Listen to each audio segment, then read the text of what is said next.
তো গাইস সন্ধ্যা হয়ে গেছে আর ছাদগুলো দেখো একদম পুরো কমপ্লিট হয়ে গেছে সব ঢালাই। তো আমরা ধরো এখন আছি মকদুমপুরে, ভাবছি বাড়ি যাব কি যাব না, তো এখনো ডিসিশন হয়নি। ডিসিশনটা হোক, তারপরে যদি এখানে থাকি তাহলে আবার ব্লগ করব, আর যদি না থাকি তাহলে টাটা বাই বাই।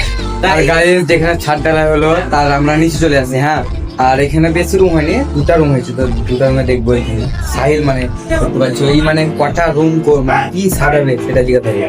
সেটা বল, এটা যে একটা রুম, তো এই রুমটাতে কি করবি তুই? তো গাইস এই রুমটা আমি গেম প্লে জন্য বানাবো, হ্যাঁ। ভালো ফিটিং করব। হ্যাঁ, তো আর ওটা চলে আসুন। হ্যাঁ। তো গাইস এই রুমটা আমি থাকার জন্য বানাবো, হুম। ভালো ফিটিং করব, লাইট লাগাবো, হ্যাঁ, আরো বহু সুন্দর লাইটিং করব। আচ্ছা।